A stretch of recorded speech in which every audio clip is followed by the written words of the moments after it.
There's something about Walmart at night. The bright aisles, the empty parking lots, the strangers that pass by without a word. It feels safe until it isn't. Tonight, we're diving into 3 true, terrifying Walmart horror stories. Stories that prove you never really know who's watching or waiting. Before we begin, make sure to hit like, subscribe, and turn on the bell so you don't miss future stories. And if you've ever had a creepy or unexplainable experience of your own, share it in the comments below. Now, let's get into it. Story 1. The Man with the Black Duffel Bag. I used to work overnight shifts at a Walmart supercenter in Fort Worth, Texas. Back then, this location stayed open 24 hours, so the late night hours would bring in the strangest people you could imagine. My schedule was brutal. I'd clock in at 10 p.m. and work until 7 a.m., then go home to sleep for a few hours before taking care of my younger brother. Money was tight, so I didn't have the luxury of saying no to the job. Most nights were uneventful. Empty aisles, a couple of quiet stalkers like me, one cashier up front, and the night manager walking around with his clipboard. But every once in a while something happened that made me question whether this place should even stay open overnight at all. One cold Thursday night I was stocking shelves in the household cleaning aisle, bleach, mops, detergents. That's when I noticed a man walk past the end of the aisle. At first I thought nothing of it, but seconds later his head slowly leaned back into view, just his head staring at me from around the corner. At first I thought maybe he needed help finding something, but when I made eye contact with him, he didn't move. He just stood there half hidden, his messy black hair sticking out from under a hood. In the dim lights of the store, I swear, his eyes looked like they were too wide, almost bulging, as if he hadn't blinked in minutes. I forced a smile and asked, "Do you need help with something, sir?" No response, just that same hollow stare. I felt uneasy, so I went back to stacking boxes, pretending not to notice. A minute later, I heard the squeak of shoes against the floor tiles, slow, dragging steps. When I turned, the man was now standing halfway down the aisle. No cart, no basket, no items in his hands, just this huge black duffel bag slung over his shoulder that looked heavy, like it was stuffed with something. I tightened my grip on the box cutter in my hand. He finally spoke, his voice hoarse and strange. "Do you know where they keep the bones?" I froze. Bones? Did he mean dog bones? Like pet treats? Or was this some kind of sick joke? Before I could answer, he tilted his head to the side and let out this low laugh, almost like a growl. Then he just walked past me, dragging his feet, disappearing around the corner. I wanted to believe he meant dog bones. I wanted to believe he was just another weird customer. But deep down, something told me this man wasn't here to shop. And the longer the night went on, the more I realized I was right. After that first encounter, I tried to shake it off, but my gut wouldn't let me. Something about that man felt wrong, deeply wrong, like he didn't belong there. I kept telling myself, just finish this aisle, move on, and forget him. I wheeled the empty U-boat cart back to the warehouse, the wheels squeaking on the floor, echoing too loudly in the quiet store. I grabbed a new cart full of boxes, this time choosing the paper goods aisle, way across the store. I figured if he was still creeping around, maybe I'd lose him. But as I bent down, lining up rolls of paper towels, I felt it again, that sensation of being watched. I slowly turned my head, and there he was, at the end of the aisle, his hood still up, his duffel bag still hanging heavy from his shoulder. He wasn't moving, just standing, staring. Only this time, I noticed something else. His shoes. One of them was untied, and every so often he'd drag his foot forward, almost like he was testing the sound it made against the tiles. That slow, squeaking drag, over and over. My chest tightened. I tried to act calm, forcing myself to say, "Sir, if you're looking for something specific, I can help you. I can..." He didn't answer. Instead, he crouched down, yes, crouched, like a hunter trying to get low to the ground. His eyes, wide and unblinking, locked onto me as he slowly unzipped the top of the duffel bag. The sound of the zipper cutting through the silence of the aisle made my blood run cold. I gripped the handle of the U-boat, ready to push it forward if I had to defend myself. My heart was pounding so loud I swear he could hear it. Then, without warning, a loud crash came from somewhere across the store, a pallet falling over in the warehouse. The man's head snapped toward the sound, sharp and animal-like, before he zipped the bag shut again. And just like that, he stood up, gave me one more twisted grin and walked away. But I knew deep down that wasn't the end of it. I tried to focus on my work, stocking shelves, cutting open boxes, pretending like nothing happened. But every time I bent down or turned away, I felt it. That crawling sensation, like eyes burning into the back of my neck. Around 1 a.m., I moved to the seasonal aisle, setting up cheap Halloween decorations that had just come in early. Cobwebs, plastic skulls, rubber masks. The irony wasn't lost on me. I was surrounded by fake horror, while the real thing might have been standing just feet away. As I hung up a row of plastic skeletons, I heard it again, the dragging sound of shoes across tile. Slow, uneven, scraping.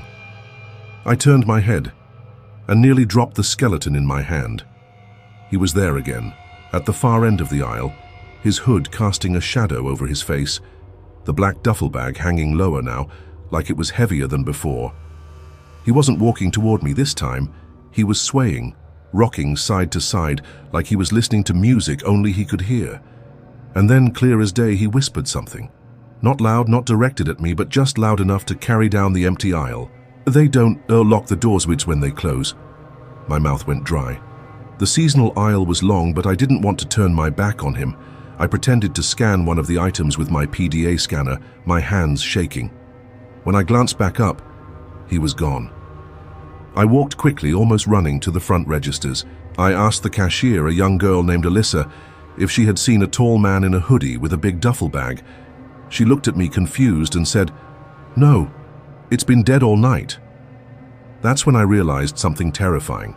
He wasn't just drifting aimlessly around the store. He was making sure I was the only one who could see him.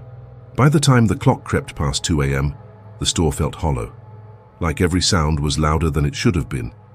The hum of the refrigerators, the faint buzz of the overhead lights, even the squeak of my cartwheels, all of it felt amplified, echoing in the emptiness. I had convinced myself maybe he left, maybe I was imagining parts of it, but deep down I knew he was still here. I was in the frozen foods aisle restocking pizzas when my stomach dropped. Through the glass doors I saw his reflection. He wasn't T at the end of the aisle this time. He was standing right behind me, maybe 20 feet away, perfectly still. The reflection made it worse because it looked like his shadow stretched, like he was taller, longer, wrong. Next to him, sitting on the white tile floor, was the duffel bag. The zipper was halfway open now. I couldn't see inside, not clearly, but something metallic, something sharp, glinted against the freezer light. I froze, gripping the door handle so hard my knuckles turned white. Then he did something I'll never forget. He raised one hand, pressed his finger to the glass right over his reflection's face, and dragged it down slowly, leaving a foggy streak as if he'd marked me. My walkie suddenly crackled to life on my hip. The other stalker's voice came through, whispering nervously, "Hey, are you seeing this guy too? He's in electronics right now, pacing." My blood ran cold. Electronics. I snapped my head around, but the aisle behind me was empty. The man, the duffel bag, the reflection, all gone. And that's when I realized he wasn't just following me. He was circling the store, watching both of us, moving faster than he should have been able to, like he was hunting. I pushed my cart out of frozen foods, my hands trembling on the handle. Every corner of the store felt like it was hiding him. Every aisle end felt like a trap. I decided to head toward the employee lounge, just to breathe, just to feel safe for a second. The fluorescent lights overhead flickered as I walked, one of them buzzing louder than the rest, and with each flicker I swore I saw movement, a shadow slipping across the floor tiles just out of reach. When I pushed through the double doors to the break room, the first thing I noticed was silence. Too much silence. Usually there's the hum of the vending machine or the rattling of the old AC unit. But tonight, it was dead quiet. That's when I saw it. On the table, right where I usually sit, was the black duffel bag. It was unzipped all the way this time, gaping open like a wound. Inside, I saw something wrapped in cloth, red-stained cloth, and next to it a long serrated blade, the kind you'd use to saw through bone. My stomach lurched. I backed toward the door, my mind racing with whether I should run to the manager or just get the hell out of there. Before I could decide, the door behind me creaked. I turned, and there he was, his hood still shadowing his face, his eyes still wide, unblinking. He stepped inside, closing the double doors behind him, the sound echoing through the empty lounge. Then he smiled on a wide, unnatural grin and whispered, "You shouldn't touch my bag." I froze, my heart hammered so loud I thought I'd pass out. And in that moment I realized I wasn't trapped in Walmart with a creepy customer. I was trapped in Walmart with a predator. I stood frozen, my back pressed against the break room wall. The duffel bag sat wide open on the table, the blade catching the harsh fluorescent light, while he stood between me and the only exit. He didn't move at first. He just stared, his grin twitching wider, his chest rising and falling with shallow, ragged breaths. The room was so silent, I could hear the faint squeak of his shoes as he shifted his weight side to side, like he was deciding how to pounce. Finally, he took a step forward. The sound of his shoe dragging against the tile made my skin crawl. Another step, another slow drag. The closer he got, the more I could see. His fingernails were filthy, cracked, as if he'd been clawing at something before he ever came in here. His hoodie smelled faintly of gasoline, and underneath it, copper, blood. "Why, are you stocking shelves this late?" he whispered, his voice hoarse, unnatural, like his throat was torn up inside. I couldn't answer. My mouth was too dry, my brain screaming at me to run.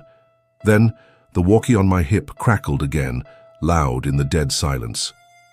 "Hey, you okay?" I heard something slam near the break room. The man's grin vanished. His eyes widened. He snapped his head toward the walkie like a wild animal hearing prey nearby. And then, faster than I thought possible, he lunged for the table. His hand plunged into the duffel bag, fingers curling around the serrated blade. I didn't think.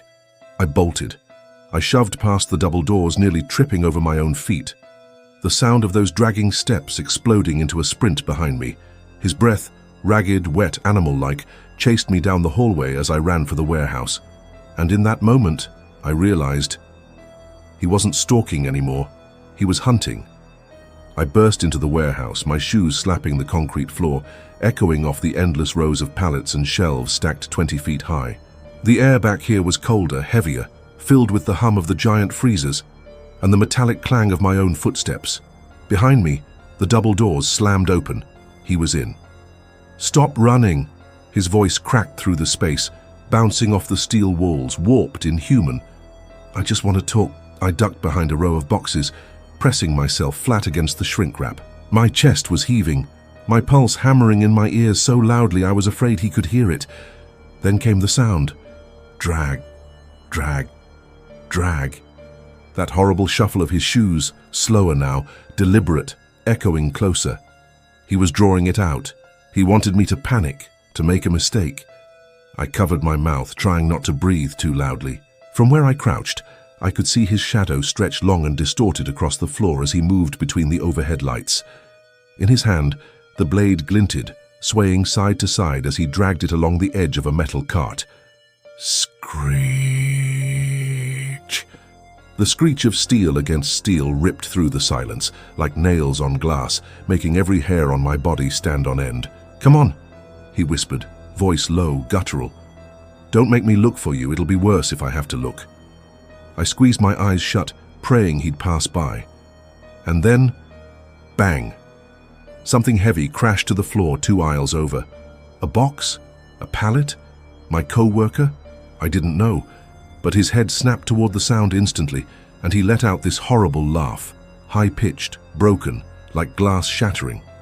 He moved toward the noise, faster now, his blade scraping the floor as he dragged it behind him. I thought I was safe, but then I felt it.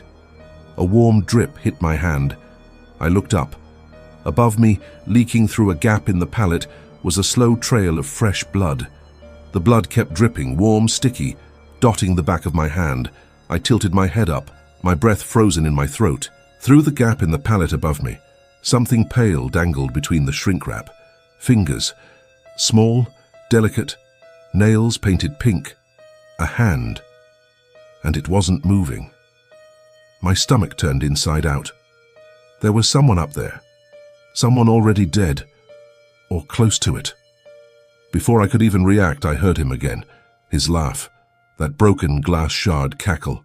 "I told her the same thing I told you," he crooned, voice echoing through the rafters. "Don't lie to me, don't run from me, but they never listen, do they?" My entire body went ice cold. The hand twitched, just barely. Whoever was above me, they were still alive. I wanted to scream, to cry, to drag them down and save them, but I couldn't move. My legs felt cemented to the floor. Then the dragging footsteps shifted. Faster now. He was circling back. "Don't touch her," he growled suddenly, voice booming closer, as if he could sense exactly where I was. "She's mine." The scrape of the blade rang out again, this time so close I felt the vibration through the boxes against my back. I had seconds, maybe less. The only way out was up. I grabbed the lower shelf, hauling myself onto the pallet, ignoring the way the shrink wrap tore against my arms. My muscles screamed, but adrenaline pushed me higher. I pulled myself up, right into the shadows above. And what I saw will haunt me until the day I die. I pulled myself onto the top shelf, the air up here hot and stale, thick with the stench of copper and rot. My hands slipped in something wet, and when I looked down, I realized it wasn't dust coating the pallet. It was blood. And then I saw her. A girl, maybe 19, bound at the wrists and ankles with duct tape. Her mouth gagged, her eyes swollen from crying. She was lying half inside a torn cardboard box, her chest barely rising and falling. The pink polish on her nails, the same hand that had dangled through the gap. She stared at me wide, pleading, tears cutting lines through the dirt on her face. I pressed a finger to my lips, whispering, "Shh," though my own voice trembled so badly I wasn't sure she even understood. That's when I noticed it. The black duffel bag. It was beside her, unzipped now, gaping like a mouth. Inside. God.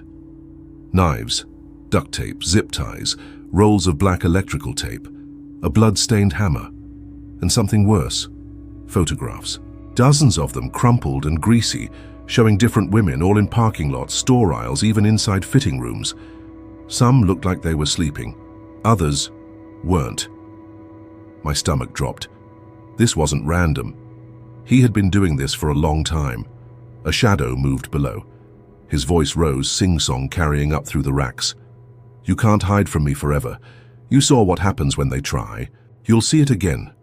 The girl whimpered, thrashing weakly, the pallet shaking under us. I tried to hold her still, but the sound gave us away. His head snapped upward. For the first time, I saw his face clearly under the fluorescent lights, twisted, smeared with sweat, eyes wide and black with something unholy. He grinned, and then, in one impossible leap, he began climbing the shelves after us. The metal shelving groaned under his weight as he climbed, his hands gripping the bars like claws, his knife clinking against the steel with every movement. His eyes locked on mine, unblinking, animal. The girl whimpered, her muffled sobs vibrating through the gag. She clawed weakly at me, begging me not to leave her. My heart was a war drum, beating so loud I thought it would split my ribs. I had seconds. I yanked at the duct tape around her wrists, my fingernails tearing, skin splitting, but the tape wouldn't budge. My vision blurred from panic. Below, he laughed, that broken glass laugh. "Try all you want. She's already mine." He was halfway up now, moving faster than I thought possible, the knife gleaming with every swing. I couldn't get her free. I wanted to scream, to fight, to be a hero, but instinct screamed louder, "Run." I mouthed, "I'm sorry," to the girl.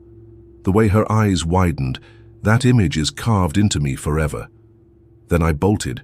I scrambled across the pallets, leaping from one stack to another, the shrink wrap tearing beneath me, boxes tumbling and exploding open, cereal, soda, canned food raining down like debris in a storm. Behind me his howl echoed, pure rage, animalistic. I reached the far wall and saw a narrow maintenance ladder. I didn't think, I just climbed, hands slipping on sweat, lungs burning. I reached the catwalk overhead and sprinted, my legs jelly, my throat raw from gasping. Below, I could still hear him, still climbing, still coming. I shoved open the emergency exit. The alarm screamed, red lights flashing, but I didn't care. Cold night air hit my face as I burst outside into the empty lot. I didn't stop running, not when I reached my car, not when I peeled out of the lot, not even when Walmart was just a shrinking box in my rearview mirror. I called the police. They searched. They said they found nothing, no duffel bag, no girl, no man, just an aisle in chaos and a pallet with a dark, sticky stain no one could explain. I quit the next day. But sometimes, late at night, when I close my eyes, I still hear that laugh echoing in the dark, and I see her eyes staring back at me, begging me not to leave her. And I know, somewhere out there, he still has the bag. Story 2. The Man Who Knew My Name. I was 15, living in a quiet suburb in Ohio, where the biggest landmark was the Walmart Supercenter off Route 62. It wasn't glamorous, but it was cheap, and it was close enough to walk to. I went there all the time, sometimes with my best friend Lily, sometimes alone, headphones in, blocking out the world. It was a Friday night in December, cold enough that my breath came out in clouds as I walked the 15 minutes from my house. The store was lit up like a beacon against the dark winter sky, Christmas decorations glowing red and green through the glass doors. Inside it was warm, bustling, families shopping for last-minute gifts, kids running through the toy aisle, the faint sound of holiday music over the intercom. I headed straight for the women's clothing section, my earbuds in, scrolling through my playlist. That's when I noticed him. A man, late 40s, maybe early 50s, short, glasses, clean-shaven, with this polite little smile that didn't quite reach his eyes. He was standing just a little too close, holding a pair of jeans like he was shopping, but staring at me instead. His lips moved. I pulled one earbud out. "Sorry, are you talking to me?" He chuckled softly. "Yeah, I just wanted to say, my daughter buys the exact same jeans you're looking at." I gave a polite laugh, already turning back to the rack. "Oh, that's nice." That should have been the end of it. A weird but harmless encounter. But it wasn't, because he didn't leave. He kept talking, and every word he said made my skin crawl just a little more. He stepped closer, jeans still in his hand, that strange little smile never fading. "So how old are you?" he asked casually, like it was normal, like we were just two strangers chatting in line at the grocery store. I hesitated, my gut screaming at me not to answer, but my politeness won. 14. His smile widened, too wide. 14, that's a wonderful age, he said softly, almost to himself. So young, but mature. You remind me of my daughter. Or maybe not my daughter. My throat went dry. He asked my name next, and for some stupid reason, maybe because I was nervous, maybe because I just wanted the conversation over with, I told him. My real name. When I said it, his eyes lit up in this way that made my skin crawl. That's my favorite name for a girl. Something in his voice, the way it cracked on the word favorite, made my stomach twist. Then he leaned just a little closer, lowering his voice like he didn't want anyone else to hear. "What school do you go to?" Every instinct screamed at me. This wasn't small talk. This wasn't harmless. I forced a smile, tried to sound casual, and lied. "Oh, I'm not from around here. I'm just visiting my cousin." But his grin faltered, his head tilted, eyes narrowing. "Funny," he said, his voice sharp now, "because I've seen you here before." And in that moment, my blood ran cold. I didn't answer him. I just turned and walked away, heart pounding, trying to look calm even though every nerve in my body was screaming. I cut through the racks of sweaters, past the jewelry counter, straight to the front with the jeans still in my hand. I thought, if I just buy them, if I just leave, this would be over. The cashier rang me up, her nails tapping against the scanner, the sound sharp and steady. I shoved the bag into my backpack, put both earbuds in, and walked out into the mall entrance connected to Walmart. For a few minutes, I convinced myself it was fine. The decorations were up, red and gold lights strung across the ceiling, kids laughing, couples carrying bags of Christmas shopping. I slowed down, let myself breathe. And then I saw him. Through the glass storefront of Victoria's Secret, sitting on a bench. Him. His glasses glinting under the fluorescent lights, his eyes fixed directly on me. My stomach dropped. I walked faster, almost running now. I pulled out my phone, called my mom, my voice shaking as I whispered, "Mom, someone's following me." I glanced over my shoulder. He was up, on his feet, walking after me. That polite little smile was gone, and the look on his face now was pure hunger. I pushed through the crowd, weaving past shoppers, my phone still pressed to my ear. "Stay on the line," my mom begged. "Find a store with people, don't go outside." My legs burned as I sped up, darting into a bath and body store, the air thick with the smell of perfume. A few customers browsed the shelves, a young cashier scanning bottles at the register. For the first time I felt a flicker of safety, and then I heard it, soft, almost playful. My name. He was standing in the doorway. Not yelling, not making a scene, but saying it just loud enough for me to hear in this sickly sweet tone, like we were friends, like he owned me. "Your name." The way he dragged it out, like he was tasting every letter, made my skin crawl. The cashier looked up, confused. A couple of customers turned toward him. I froze. He tilted his head, smiling again, that same fake, polite smile from the clothing aisle. But now it was cracked, his teeth clenched too tightly, his eyes too wide. I stepped back, almost knocking over a display of candles. "I don't know him," I stammered, my voice shaking. "He's following me." The cashier's face changed instantly. She moved from behind the counter, putting herself between us. Two other shoppers edged closer, watching him carefully. And that was the first time I saw it. The smile dropped, his jaw tightened, his eyes went dark. And in that moment, I realized he wasn't just some creep, he was angry. The cashier squared her shoulders, glaring at him. "Sir, you need to leave. Right now." The two shoppers behind me stepped closer, creating a wall between me and the doorway.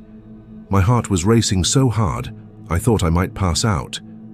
For a long, tense moment, he just stood there. His hands were shoved deep into the pockets of his jacket, his jaw twitching, that awful smile gone. Finally, he let out a low chuckle, shaking his head like we were all ridiculous. All right, he muttered, his voice suddenly calm, almost amused. "No harm done." He turned slowly, walked away into the mall, disappearing into the moving crowd. The cashier locked the doors behind him, her hands trembling. "You're safe now," she said, trying to sound confident. But I wasn't. Because when I looked out the glass storefront, I saw him again, not gone, waiting, sitting on the bench across from the store, his hands clasped together, his eyes fixed on me. He was patient, too patient. He knew I'd have to leave eventually, and when I did, he'd be there. I stayed in that store as long as I could. 10 minutes. 20. The cashier whispered that the mall security had been called, but no one showed up. Shoppers came and went, their arms full of bags, their voices cheerful, oblivious. And still, he waited, sitting on that same bench, his posture relaxed, like he was just another tired shopper. But his eyes never left me, not once. Finally, the cashier leaned close. "Sweetheart, I can't keep the doors locked forever. Do you want me to call your mom again?" I nodded, my hands shaking as I dialed. My mom's voice came through, frantic, promising she was already on her way. "Stay in the mall," she said. "Stay where it's crowded. I'll be there in 10 minutes. 10 minutes. The cashier unlocked the door for a family that wanted in, and I knew I couldn't stay. I slipped out, clutching my phone, my heart slamming against my ribs. I walked fast, almost running, weaving through the crowd, praying I'd lose him in the sea of people. But when I glanced over my shoulder, my blood turned to ice. He was up again, walking behind me. Same calm pace, same steady eyes locked on me. No matter how fast I moved, no matter which turn I took, he matched me, always just far enough back not to cause a scene. I tried ducking into a shoe store. He appeared at the entrance. I cut through a toy shop. He was there, standing by the register. It was like he knew every step I'd take before I did. And then, for the first time, he spoke again. I heard it, low, almost drowned out by the crowd. My name, whispered, drawn out, like a promise. I ducked into the food court, the smell of fried chicken and pizza heavy in the air, kids screaming at the play area, trays clattering on plastic tables, crowds everywhere. I thought, finally, I'd be safe here. I slid into a chair near the middle, surrounded by strangers. My phone clutched so tightly my knuckles ached. My mom said she was 5 minutes away. Just 5 more minutes. And then I felt it. A hand. On my shoulder. I froze. Slowly, I turned. It was him. Standing right behind me, leaning down so close I could see the pores in his skin, the reflection of the fluorescent lights in his glasses. His breath hit my ear as he whispered, "Your name, I told you I've seen you before. I shoved back so hard the chair screeched across the floor. People turned. The cashier at a nearby taco stand stared. "Get away from me!" I shouted, my voice cracking. For a split second, his mask slipped. His lips peeled back in a snarl, his eyes wild, teeth clenched. He looked less like a man and more like something feral. Then just as quickly he straightened, smoothing his jacket, that polite smile plastered back on his face. To everyone else he looked harmless, just a stranger, just a misunderstanding. But to me, he was a predator, and he wasn't going to stop. The moment his hand slipped off my shoulder, I bolted. Chairs toppled as I shoved past tables, the sound of soda cups spilling and kids yelling filling the air. I didn't care, I just ran. I tore through the food court, past the arcade, past the pretzel stand, my shoes squeaking against the polished floor. People stared, some moved aside, but no one stopped him. I risked a glance back. He was running now, not calm, not patient, running. His polished shoes slapping the tile, his jacket flapping, his glasses bouncing on his nose as his face twisted with something raw and ugly. "Your name!" he shouted this time, loud enough for everyone to hear. "Don't make me chase you!" My chest burned, my vision blurred with tears.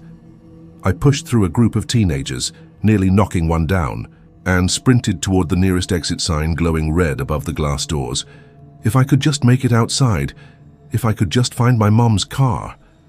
But the sound of his footsteps grew louder, faster. I burst through the doors into the freezing night air, the parking lot stretching out before me. Endless rows of cars under flickering lamps. My breath came out in clouds, my legs trembling as I scanned the chaos of headlights. Then I heard it, the sharp, steady rhythm of his shoes on the concrete. Closer, closer. He was still coming. I spotted my mom's car. 2 rows over, headlights on, engine running. Her familiar silhouette behind the wheel scanning the lot for me. Relief surged through my chest like a wave of heat, and I sprinted toward her, gasping, screaming, "Mom! Mom!" She turned, her face lighting up with recognition, and she reached to unlock the doors. But then, I froze, because he wasn't behind me anymore. The echo of his shoes had stopped. The parking lot was dead silent except for the hum of engines and the distant wail of a siren somewhere in town. I spun in circles, my breath clouding in the cold air. He was gone. Completely. Like he had melted into the shadows between the cars. "Your name, get in the car," my mom yelled, her voice sharp, panicked. I yanked the back door open and practically dove inside, slamming it shut. My mom floored it before I even had the seatbelt on, the car lurching forward, tires squealing against the blacktop. And that's when I saw him, standing perfectly still under one of the flickering lamps at the far end of the lot. His head tilted, watching us. And though the distance was too far to hear him, I could see his lips moving, forming my name over and over. My mom kept asking questions as we sped out of the parking lot. What happened? Who was that man? Why are you crying? But I couldn't answer. I just sat there shaking, staring out the back window, because he was still there, his figure shrinking in the distance, frozen under that flickering lamp, his head following our car as it disappeared into the night. When we got home, I tried to explain. I told her everything, the way he spoke to me in Walmart, the way he followed me through the mall, the way he screamed my name in the parking lot. She wanted to call the police, and maybe we should have, but the truth is I never saw him again, not at Walmart.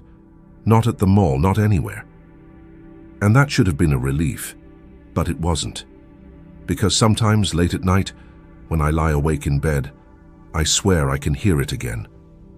A man's voice, low, raspy, almost inside my head, whispering my name, over and over, like he never left. Story 3. When my ex found me at Walmart. I used to work at a Walmart in Phoenix, Arizona, about 5 years ago. Back then, I was 24, juggling 2 jobs just to cover rent for the small apartment I shared with my roommate. Walmart was my second job, and I hated it. The pay was low, the hours were brutal, and the customers could be absolute nightmares. Still, I stuck it out. Some nights I worked register, some nights I helped at the fitting room, and sometimes I just walked the sales floor, folding clothes, fixing displays, and helping customers find whatever junk they were looking for.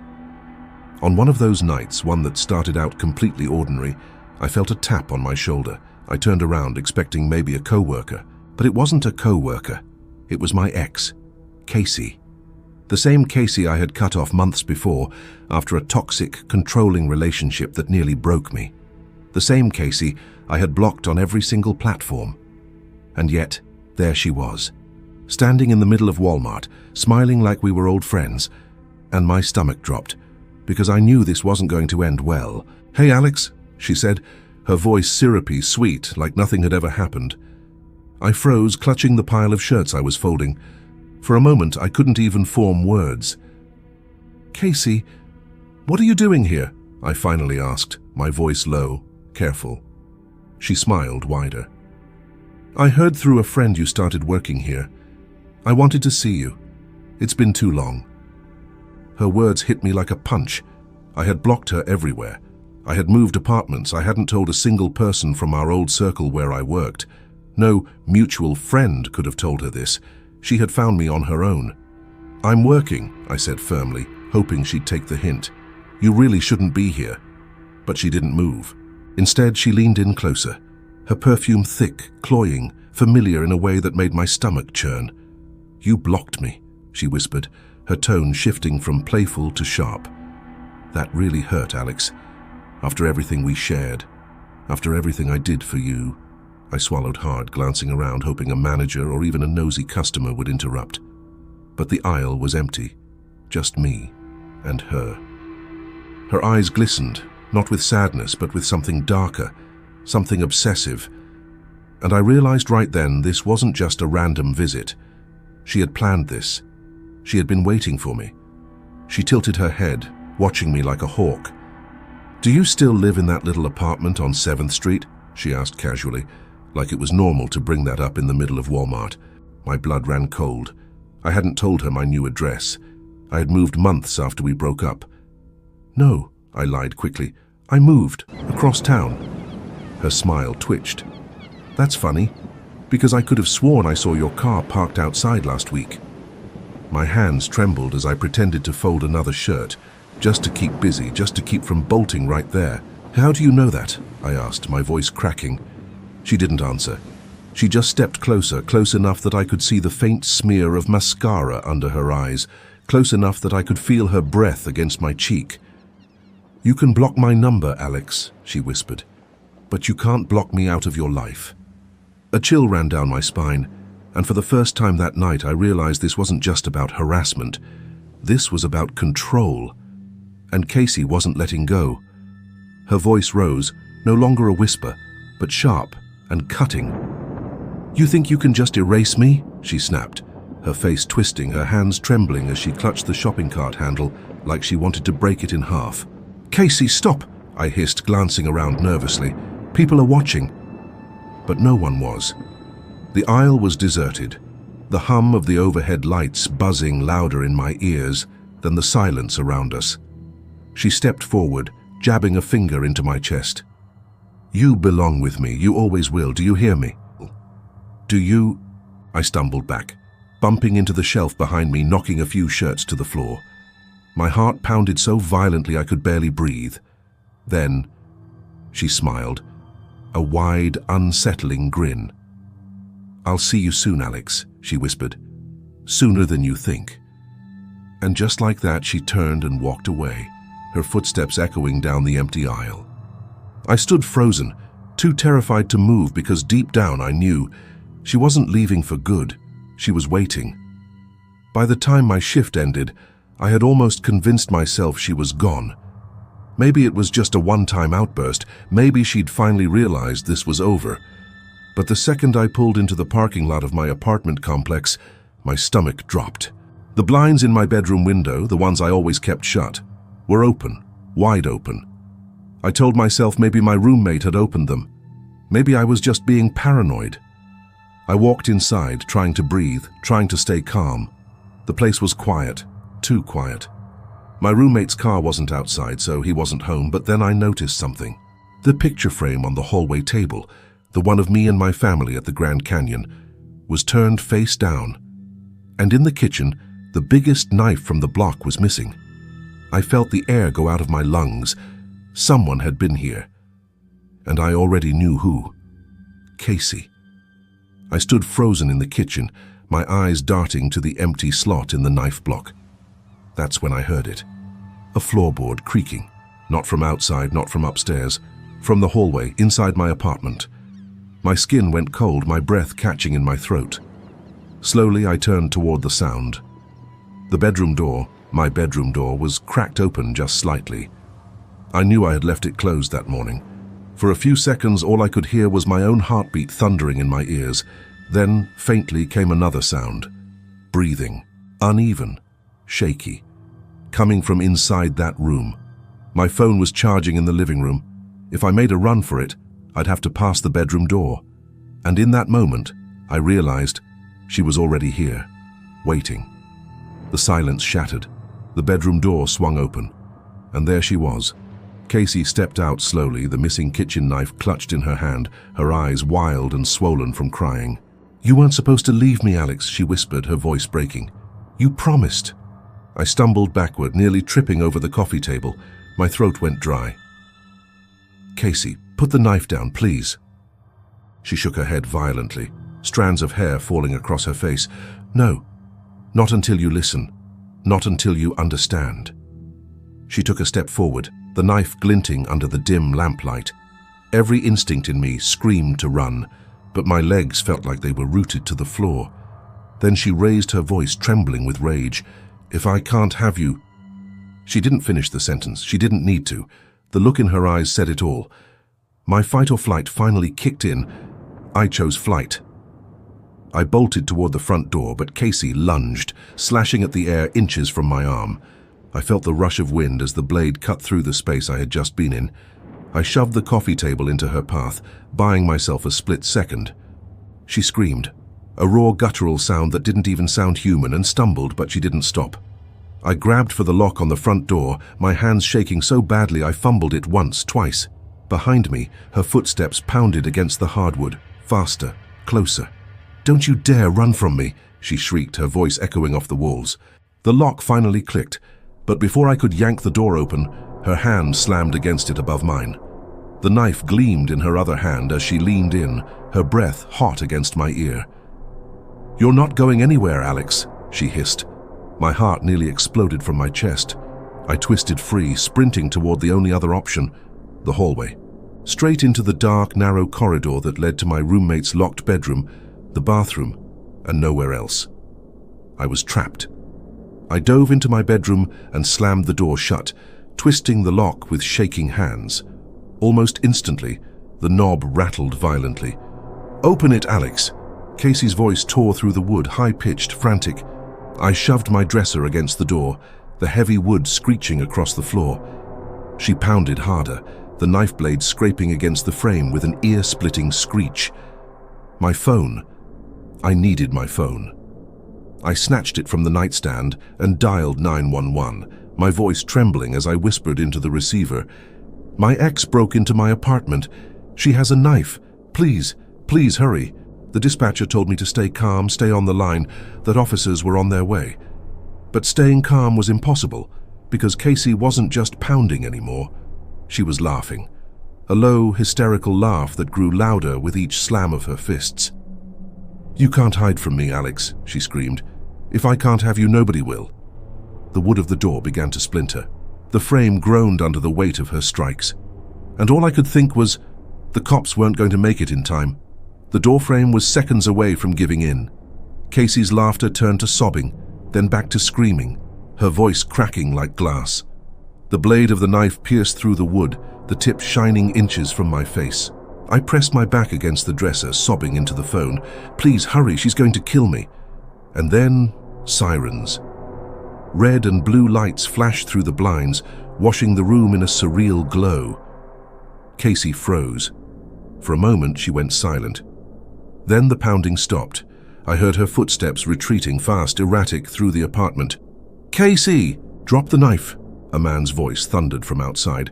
Boots slammed against the floor, the front door crashing open. Shouts filled the apartment, followed by a single blood-curdling scream. Then silence. I stayed barricaded in my room until an officer's voice called gently through the door, telling me it was safe. When I finally opened it, shaking, eyes burning with tears, I saw two cops leading Casey out in handcuffs, her face streaked with makeup, her hair wild, her mouth twisted in a smile that chilled me to my core. As they dragged her past me, she locked eyes with mine and whispered just loud enough for me to hear, "This isn't over."